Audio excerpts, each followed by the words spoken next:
নমস্কার, কেমন আছেন সবাই? সবাইকে আমার চ্যানেলে স্বাগত জানাই।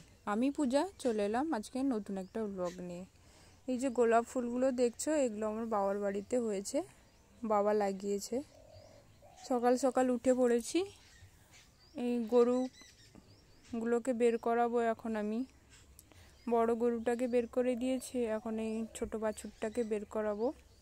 এত টেনে নিয়ে যায় না, কি বলবো। বড় গরুটাও এমন টেনে নিয়ে যায়, মানে শক্তি কুলায় না, মানে তার সাথে মারপিট করার মতো একদম। আর এই ছোটোটাও এত শক্তি, পুরো একদম টেনে নিয়ে চলে যাবে, সামলানো যায় না দুজনকে। যাই হোক, শুধু তার মার দুধ খাবে, সব দুধ খেয়ে নিয়েছে।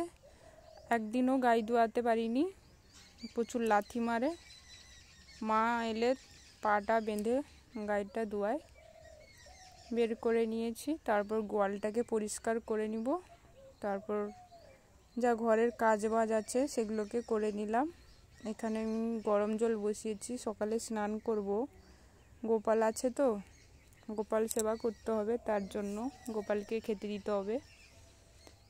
থালা বাসন ধুয়ে স্নান টান করে চলে এসেছি। এখন আমি গোপালকে ওঠাবো ঘুম থেকে।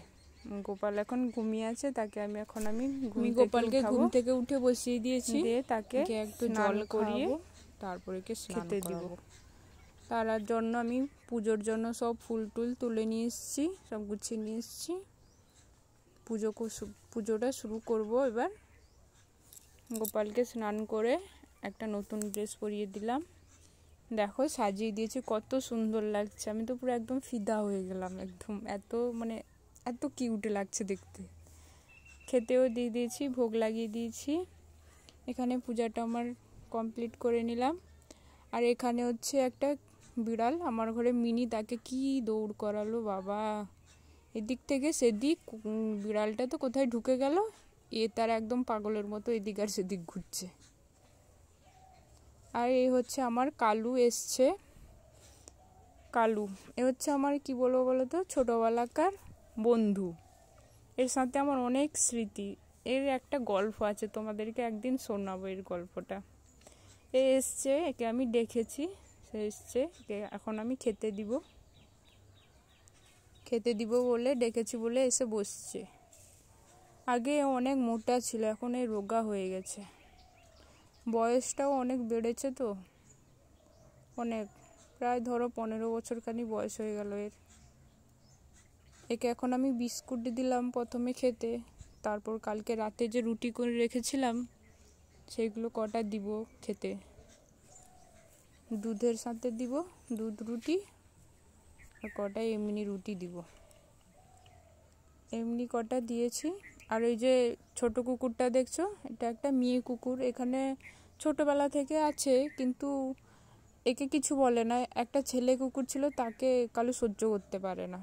আর কালকে ভাবি যে রাতে যে খাবারটা তারা নিয়ে এসেছিল আমার জন্য, সেখান থেকে এক পিস মিষ্টি আর রুটি একটা খেতে দিলাম। আমিও রুটি খেলাম, রুটি দুধ।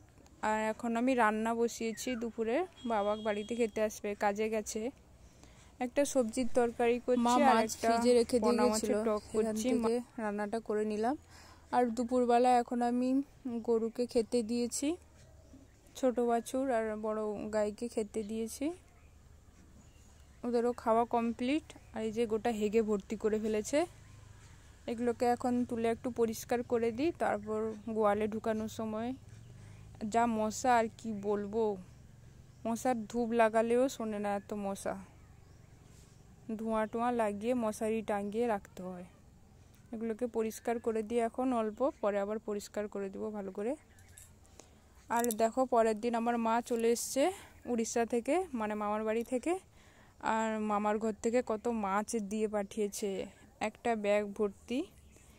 মা 2 দিনের জন্য মামার বাড়ি গিয়েছিল, মনে হচ্ছিল যেন কতদিন চলে গেছে, ভালো লাগছিল না একা। মা চলে আসতে মনটা আনন্দ হয়ে গেল। মা আরও অনেক কিছু নিয়ে এসছে মামার বাড়ি থেকে। এই যে দেখো, কত বড় বড় মাছ নিয়ে এসছে, চিংড়ি মাছ, এই কি বলে লোটে মাছ, আরও কী সব মাছ নাম জানি না, রুলি মাছ। এটা হচ্ছে মুনা চিংড়ি না লক্ষ্মী চিংড়ি যে বলে, ওই মাছটা প্যাকিং করে দিয়েছে। এগুলো মামা দিয়ে পাঠিয়েছে। বরফের সাথে যাতে মানে মাছটা নষ্ট না হয়ে যায়, ভালো থাকে মাছটা। আর এটা একটা বড় কি মাছ জানি না, এর নামটা আমার জানা নেই, তো দিয়ে পাঠিয়েছে। এই যে এই মাছটার নাম জানি না। আর এটা হচ্ছে কি পটল মাছ না কি বলে, এই মাছটা খেতে আমার খুব ভালো লাগে। মানে কি বলতো, এর বেশি কাঁটা নেই, শুধু এর মানে শিরদাঁড়ার কাছে একটাই কাঁটা, সেই জন্য অত কাঁটা বাছতেও কোনো অসুবিধা হয় না। ভিডিওটা আজ এতটাই, ভালো লাগলে একটা লাইক, কমেন্ট, শেয়ার, সাবস্ক্রাইব করে পাশে থাকবেন। দেখা হচ্ছে নতুন কোনো একটা ভিডিও। ততক্ষণে ভালো থাকবেন, সুস্থ থাকবেন। টাটা।